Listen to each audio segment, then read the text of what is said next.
Baik, bismillahirrahmanirrahim. Assalamualaikum warahmatullahi wabarakatuh. Ya, alhamdulillahirrahmanirrahim. Kita bisa berkumpul untuk pembelajaran daring kali ini untuk mata kuliah imunologi dengan tema pembelajaran hari ini adalah imunoterapi. Nah, kemarin kita sudah bahas terkait kelainan-kelainan pada sistem imun, di mana kita sudah membahas ada hipersensitivitas, ada tipe 1, tipe 2, tipe 3, dan tipe 4. Kemudian ada defisiensi imun yang terjadi karena penggunaan obat-obatan atau kekurangan zat gizi tertentu atau justru genetik. Jadi sudah dari lahir, kemudian ada juga autoimun. Nah, yang akan kita pelajari hari ini adalah imunoterapi. Jadi nanti kita akan membahas terkait pengertian, prinsip, cara, dan contoh-contoh penerapan imunoterapi yang sudah ada. Nah, sebelum mulai perkuliahan, mari sama-sama kita lafalkan sholawat Al-Fatihnya.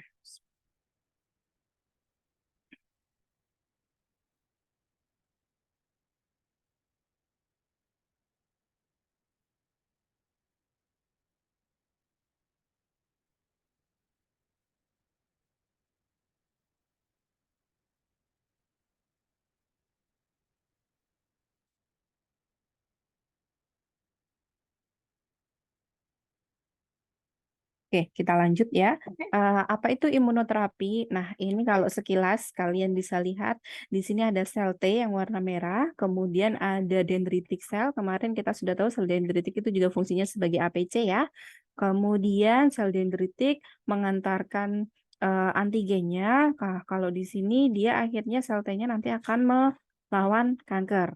Nah, dari gambaran ini kita tahu bahwa kita bisa melihat atau mungkin kita bisa tahu bahwa imunoterapi itu pengertiannya apa. Imunoterapi kita kembalikan ke kalau dari gambar ini atau kalau dari bahasanya ya, terapi berarti dia adalah penyembuhan ya.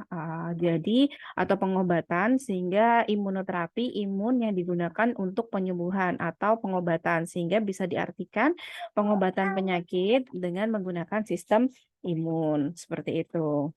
Prinsipnya apa?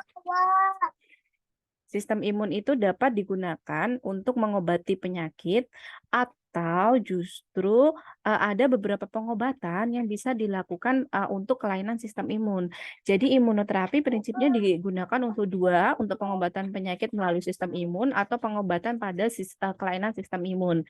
Jadi bisa jadi kita mengobati penyakit lain tapi menggunakan pasukan sistem imun atau justru kita yang kita obati adalah kelainan-kelainan pada sistem imun. Seperti kelainannya apa aja? Kelainannya yang sudah kita pelajari 2 minggu yang lalu, yaitu ada imunodefisiensi, ada autoimun, dan juga ada hipersensitivitas. Nah, kita mulai. Bagaimana imunoterapi bisa digunakan sebagai pengobatan? Jadi caranya itu ada 3. Ada imunomodulator, jadi dia memodulasi atau melakukan pengaturan pada sistem imun. Kemudian digunakan sebagai obat antiinflamasi.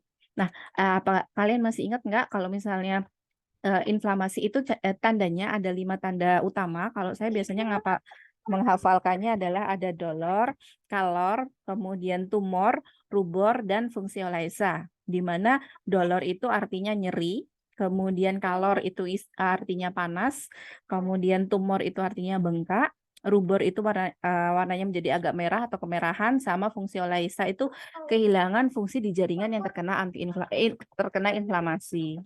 Untuk itu, maka imunoterapi ini bisa digunakan sebagai obat antiinflamasi.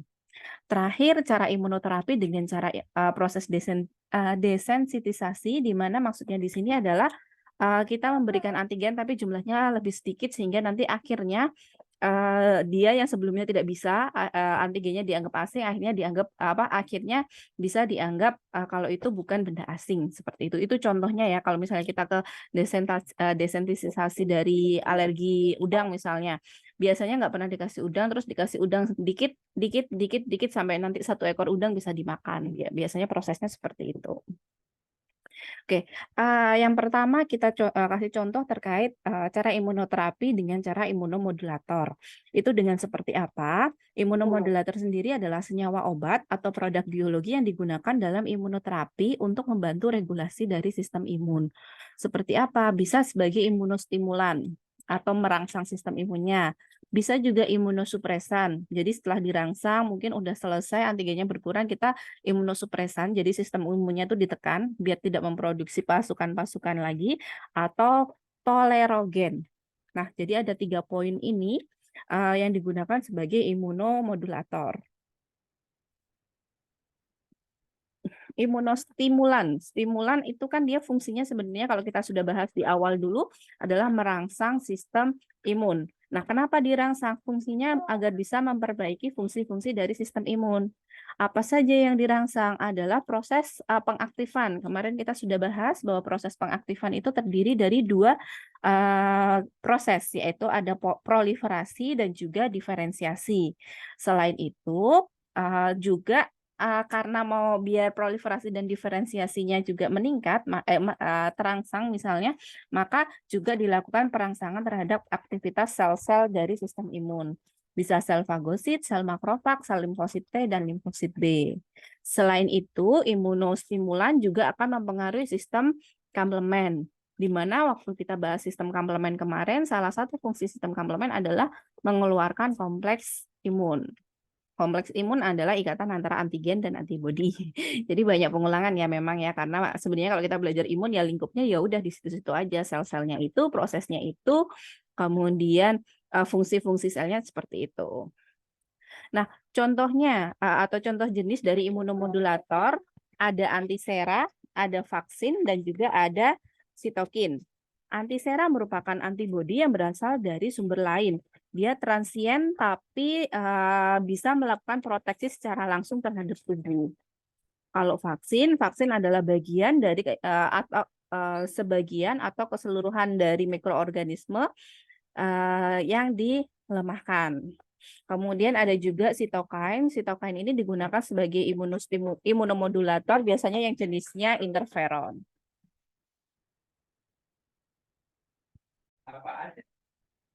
Mohon maaf, kita lanjut ke imunosupresan. Supresan berarti ada penekanan.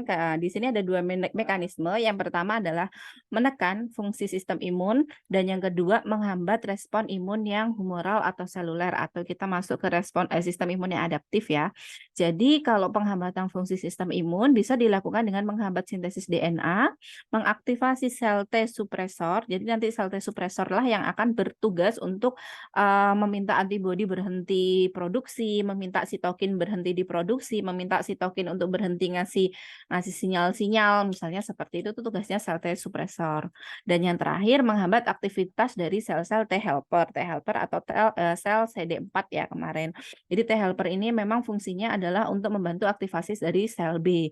Biasanya semua proses ini memang tujuannya untuk menekan fungsi dari sistem imun. Kenapa ditekan fungsinya? Karena antigennya sudah tidak ada gitu. Jadi karena antigennya sudah tidak ada, karena antigennya sudah berkurang, maka harus ditekan. Biar apa? Biar tidak terjadi autoantibodi atau nanti malah yang justru menyebabkan penyakit autoimun.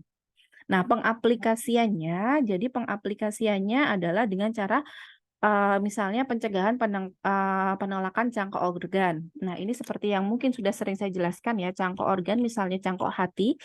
Hati dan juga paru adalah organ-organ yang kalau misalnya dia ditransplantasikan, dia bisa tumbuh lagi di sel di tempat yang ditransplantasikan. Misalnya kalau kemarin di Indonesia itu pernah kalau nggak salah yang transplantasi hati itu Bapak Dahlan Dahlan Iskan. Nah, Bapak Dahlan Iskan ini apa namanya? Beliau mendapatkan transplantasi hati, buat apa? Karena hatinya sudah terlanjur mungkin rusak ya, jadi sering menyerap racun atau gimana rusak, akhirnya perlu transplantasi. Kenapa ditransplantasi? Karena hati yang ditransplantasikan nanti akan memperbaiki sel-sel hatinya Pak Dahlan Iskan yang mungkin sudah rusak gitu. Tapi ternyata di banyak kasus transplantasi seperti ini malah justru akan menyebabkan penolakan seperti itu. Tapi bukan tapi lagi, ada beberapa organ yang kalau ditransplantasikan itu dia harus harus meninggal dulu gitu orangnya. Kalau hati sama paru enggak gitu. Kalau ginjal juga enggak. Kalau misalnya, tapi ginjal itu dia fungsinya menggantikan ya. Kalau misalnya hati kan tadi dipindah terus dia akan tumbuh sendiri. Nah, kalau ginjal enggak. Jadi dia harus menggantikan ginjal yang lama seperti itu. Kemudian imunomodulator atau imunosupresan juga bisa digunakan sebagai pengobatan-pengobatan autoimun. Kenapa? Seperti yang saya sampaikan tadi di sini ya, kalau antibodi dilanjutkan diproduksi terus-menerus bisa jadi nanti terjadi autoantibodi, di mana autoantibodi ini nanti adalah penyebab dari autoimun. Oke, kita lanjut. Nah, ini fungsi gambaran dari imunosupresan dimulai dari di sini ada APC, kemudian Eee, kalau APC nanti arahnya ke ini ya, antigennya yang segitiga. Jadi APC yang antar antigen dikenali oleh sel TCD4. Sel TCD4 nanti akan mengeluarkan sitokin, di mana sitokinnya ini bisa menyebabkan proliferasi dari sel B atau diferensiasi dari sel B menjadi antibodi. Nah, antibodi nanti juga akan berikatan dengan antigen lagi. Nah, seperti itu. Nah, kalau imunosupresan ada beberapa poin yang akan dihambat tadi. Jadi bisa menghambat di proliferasi sini, bisa menghambat di sel TCD4 sini, dan juga bisa menghambat di pelepasan sitokin yang ada di sini. Seperti itu caranya. Yang terakhir, cara imunoterapi adalah dengan imunomodulator, sorry, adalah dengan tolerogen. Cara imunoterapi dengan imunomodulator dengan cara tolerogen, yaitu dengan cara memberikan agen yang digunakan untuk merangsang atau mempertahankan toleransi sistem imun. Nah, nanti dia akan menyebabkan fase aktif dari antigen spesifik non-responsiveness, seperti itu. Nah, ini contohnya, contoh penerapan imunoterapi pada penyakit apa? Pada penyakit kanker payudara. Balik lagi kalau kita bahas kanker, kanker di sana ada sel yang bertumbuh cepat. Jadi selnya itu tumbuh cepat yang melebihi normalnya. Nah, imunoterapi yang bisa digunakan untuk kanker payudara itu bisa dengan pemakaian radioterapi dan juga kemoterapi. Tapi, biasanya radioterapi dan kemoterapi ini tidak bersifat spesifik. Maksudnya apa? Maksudnya tuh kalau misalnya kankernya ada di payudara gitu, belum tentu dia bisa langsung ke tempat yang terkena kanker seperti itu, malah bisa menyebabkan banyak, efek samping. Nah, untuk pengobatan atau imunoterapi terhadap kanker payudara sendiri jenisnya ada 3, ada yang berbasis antibodi, berbasis vaksin, dan berbasis transfer sel T adaptif. Seperti apa itu? Kita mulai dari yang berbasis antibodi. Jadi, imunoterapinya kita sudah punya nih antibodi untuk kanker payudara, kemudian antibodinya ini akan disuntikan ke penderita kanker. Nah, diharapkannya dengan dia disuntikan ini nanti antibodinya akan berinteraksi dengan antigen. Nah, antigennya siapa? Antigennya sel yang tumbuh terus-menerus tadi. Karena antibodinya bisa melawan antigen yang atau sel yang tumbuh terus-menerus tadi, diharapkan sel-sel yang sudah terlanjur tumbuh itu bisa dibersihkan. Produksi antibodinya dilakukan secara in vivo dengan cara stimulasi oleh antigen tumor, terus sel B-nya dikembangkan di cawan Petri seperti itu, terus terbentuklah sel plasma, baru produksi antibodi. Jadi nanti di di cawan Petri dikembangkan sel yang model kanker. Nah, kemudian nanti kan akan menghasilkan antibodi. Nah, antibodinya ini nanti yang akan digunakan untuk terapinya. Nah, transfer antibodi bisa termasuk di imunisasi pasif, jadi bisa disuntikan atau dilewatkan infus. Mekanisme antibodinya intinya sama, cuman yang membedakan kalau misalnya kita nggak pakai imunoterapi ya, kita kan akan membentuk antibodi sendiri. Nah, yang kemarin prosesnya kalau paparan primer itu bisa 5 sampai 10 hari, kalau paparan sekunder bisa 1 sampai 3 hari. Nah, kalau yang ini antibodinya sudah ada. Jadi langsung disuntikan antibodi biar antibodinya langsung Eee, antibodinya dia langsung menyerang si antigennya. Nah, ini beberapa mekanisme antibodi dalam mengeliminasi sel tumor, bisa dengan cara aglutinasi, bisa dengan cara imobilisasi, bisa dengan cara opsonisasi, sitotoksisitas atau ADCC, bisa dengan aktivasi sel komplement, atau yang kemarin yang pertama dengan netralisasi dari substansi aktifnya.